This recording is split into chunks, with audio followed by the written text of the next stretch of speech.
بسم اللہ الرحمن الرحیم۔ السلام علیکم ورحمۃ اللہ وبرکاتہ۔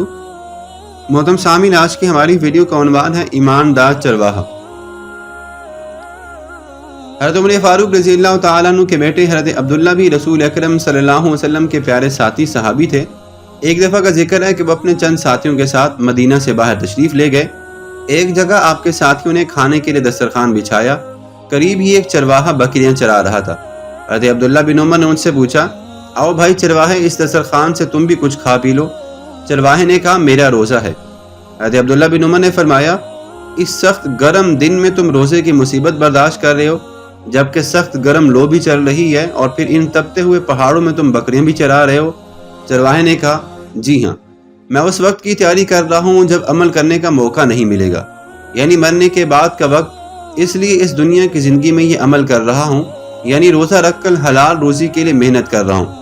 حضرت عبداللہ نے چرواہے کی پرہیزگاری اور اللہ کے خوف کا امتحان لینے کے لیے اس سے کہا، کیا تم اس ریوڑ میں سے ایک بکری بیچ سکتے ہو؟ ہم تمہیں اس کی نقد قیمت دیں گے اور روزہ افطار کرنے کے لیے تمہیں گوشت بھی دیں گے۔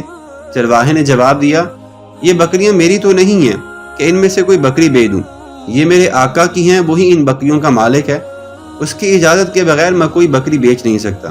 حضرت عبداللہ نے کہا، تمہارا آقا اگر ریوڑ میں کوئی بکری کم پائے گا اور تم اس سے کہہ دو گے کہ گم ہو گئی ہے تو تمہیں کچھ نہیں کہے گا، کیونکہ ریوڑ سے ایک دو بکریاں گم ہوتی رہتی ہیں۔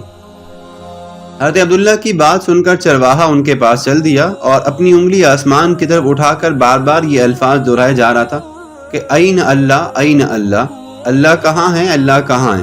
مطلب یہ کہ کیا اللہ سب کچھ نہیں دیکھ رہا؟